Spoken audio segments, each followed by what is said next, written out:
आज जो हमारी इंस्पेक्शन टीम दाचन डेडा विलेज बास दाचन दाचन फर्स्ट दाचन सेकंड हर जगह पर हम गए और हमने वहाँ उनको लोगों को बताया कि मीटर के हिसाब से जो बिजली है जो है इस्तेमाल करें।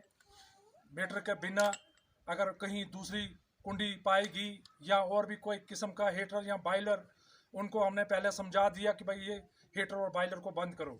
अगर ये बंद नहीं करेंगे मजबूर होकर हमने जो लोड जो भी 1 किलोवाट का अगर उसका 500 वाट का लोड है उसका 2 किलोवाट लोड भरा जाएगा और उसको जो उसके हिसाब से किराया देना पड़ेगा।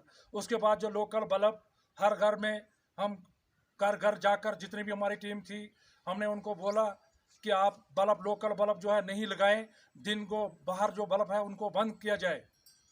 तो हमें मत मजबूर किया जाए कि जिस वक्त अगर हम दूसरी दफ़ा यहाँ आएंगे अगर यहाँ बल्ब बाहर होगा जुर्माना अदा करना पड़ेगा।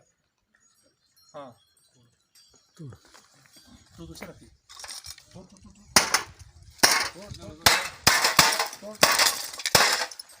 बल्ब पड़ेगा।